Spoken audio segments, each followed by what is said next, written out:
ETF index mutual funds నేర్చుకుని stock మార్కెట్లో రాణించాలనుకుంటున్నారా? వెంటనే ఈ నెంబర్కి కాల్ చేయండి. అమ్మ, అక్రమ సంబంధాలు అనేది ఎక్కువైపోతూ ఉన్నాయన్నమాట. సరే, ఒక మగ ఆడ అక్రమ సంబంధాలే మనం ఎక్కువ వీడియోస్ కూడా మనం చేసాము, చూసాము. ఎప్పుడు జరుగుతూ ఉన్నవే అవి. సో ఇప్పుడు మాత్రం అక్రమ సంబంధం, ఇప్పుడు మనం మాట్లాడుకునేది లెస్బియన్స్, ఇద్దరు ఆడవాళ్ళు. నిజంగా అది ఎంత దరిద్రంగా ఉందంటే, ఒక ఆడదాని కోసం ఇంకో ఆడది అంటే ఒక తల్లి అన్న సంగతి కూడా మర్చిపోయి బిడ్డను అన్యాయంగా చంపేసింది. పసి బిడ్డనమ్మ. అవును, అంటే అమ్మ, నిజంగా ఒక మగ ఆడ అక్రమ సంబంధాలే అది చాలా దరిద్రమైన దాన్ని డిస్కస్ చేసుకోవడానికి కూడా సిగ్గుచేటు. అసలు ఇది ఇంకా ఇద్దరు ఆడవాళ్ళ అక్రమ సంబంధం అనేది నిజంగా అసలు ఆ బిడ్డను ఎలా చంపబుద్దయింది? ఇద్దరు ఆడవాళ్ళు. అవును, అసలు వీళ్ళకి అలాంటి ఆలోచనలు ఎలా పుడతాయో తెలీదు. దానికి ఆలోచనలు ఏముందండి? దరిద్రమైన ఆలోచనలు రావడానికి పెద్ద టైం అక్కర్లేదు కదా. కదా, ఏదైనా ఒక మంచి పని చేయడానికి ఒక ప్లానింగ్, ఒక ఇది ఉంటది. సో ఇలాంటివి చేయడానికి, ఇప్పుడు మంచి పని చేయడానికి చాలా టైం పడుతుంది. చెడ్డ పని చేయడానికి ఏమున్నదండి? మిమ్మల్ని ఒక చంపదెబ్బ కొడితే ఇది చెడ్డ పనే. మీతో నేను మంచిగా ఉండడానికి చాలా టైం పడుతుంది కదా. మేడంతో నేను మంచిగా ఉండాలి అని అనుకోవడానికి టైం పడుతుంది. మీతో నేను చెడ్డగా ఉండాలంటే ఒక్కటి కొట్టేసి ఏంటి అంటే అయిపోయింది. It takes only seconds time. So అట్లాగనే ఇది కూడా, ఇందులో కూడా ఆలోచించుకోవడానికి ఏమీ లేదండి. అంటే మీరు అన్నట్టుగా అక్రమ సంబంధాలంటూ ఒక ఆడ ఒక మగ మధ్యలో ఉండేది మాత్రమే మనము అక్రమ సంబంధం అని అనుకున్నాము. లేదా ఏంటంటే ఇద్దరు అసలు ఏమీ ఇది లేకుండా కూడా ఎవరికి తెలియకుండా చాటుమాటుగా తిరిగే వ్యవహారాన్ని కూడా అక్రమ సంబంధం అంటారు. సో దాన్ని గురించి చర్చించుకోవడానికి కూడా మనకి ఇది కాదు, ఇది మంచి పద్ధతి కాదు, ఇలా ఉండకండి అని మనం చాలాసార్లు చెప్పాము. సో అది ఒక ఇష్యూ. అయితే ఇది మీరు అన్నట్టుగా ఇది జరిగింది తమిళనాడులోనండి. ఆవిడకి దాదాపు ఒక 50 నుంచి 55 years ఉంటాయి. ఆమెకి ఆల్రెడీ పెళ్ళయింది.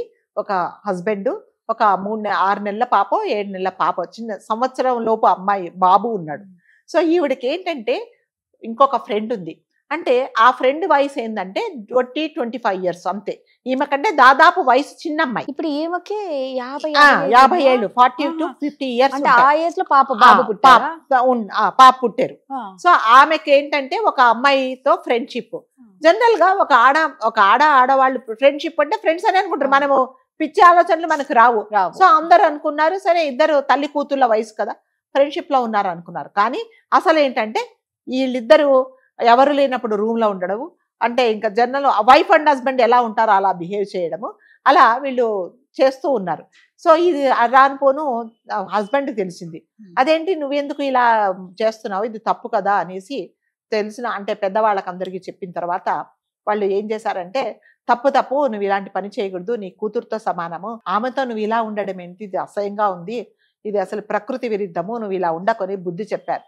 బుద్ధి చెప్పిన తర్వాత సరే అనింది. మళ్ళీ అదే పని చేయడము, ఎక్కడ ఏకాంతంగా వాళ్ళిద్దరు కలుసుకోవడము, ఎక్కడికంటే అక్కడికి వెళ్ళడము, అంటే ఒక వైఫ్ ఒక హస్బెండ్ ఎలా ఉంటారో ఏకాంతంలో అలా ఉండడం చేస్తూ ఉన్నారు అనమాట. చేస్తూ ఉన్నప్పుడు ఇంకా అందరూ చెప్పి విసిగిపోయారనమాట.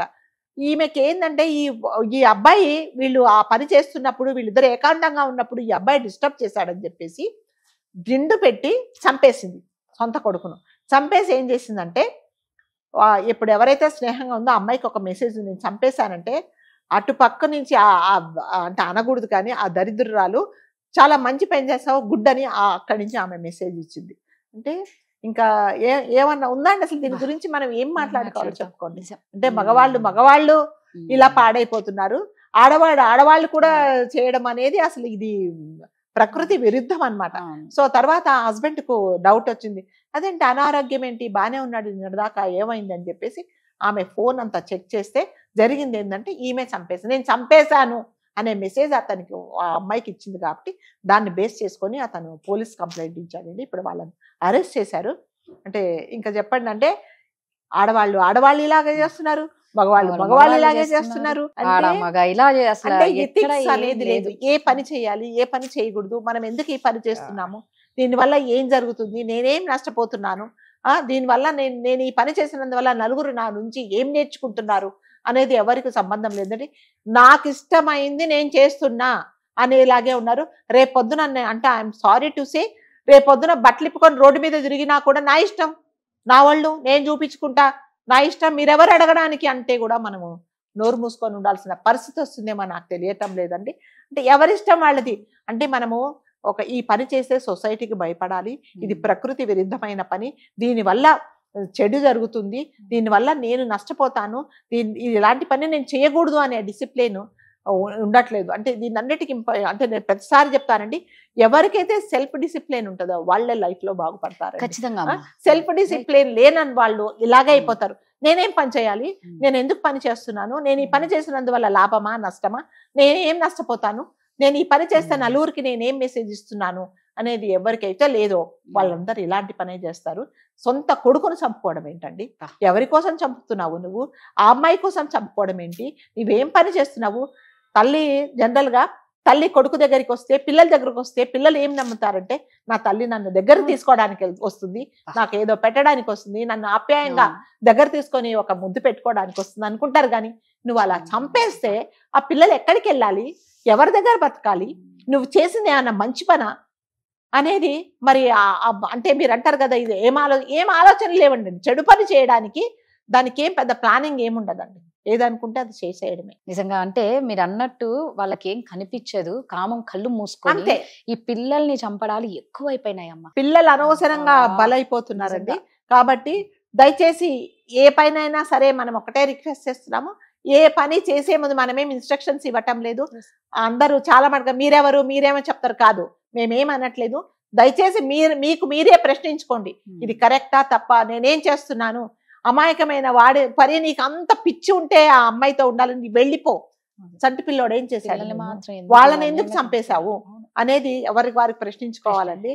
కాబట్టి దయచేసి ఏం పని చేసిన ఒక్కసారి దీని వల్ల ఏంటి అనేది కంపల్సరిగా ఆలోచించుకోవాల్సిన పరిస్థితి. మనం చేసే చెడ్డ పనులకు అడ్డొస్తున్నారని చంపడం అనేది అది ఎవరినైనా కరెక్ట్ కాదండి. పిల్లలైనా సరే, పెద్దవాళ్ళైనా, ఎవరైనా సరే మీరు చేసేదే చెడ్డ పని, అది అడ్డొస్తున్నారని చంపడం. ఇప్పుడు వాళ్ళు మీరు చేసే పనికి అడ్డు అంటే మీరు వెళ్ళిపోండి అక్కడి నుంచి, అంతే కదా. ఇప్పుడు హస్బెండ్ నీ పనికి అడ్డం వస్తున్నాడు, వాడు ఎవడో వస్తున్నాడు చూస్తుంటే నువ్వు వెళ్ళిపో అతనితో పాటు.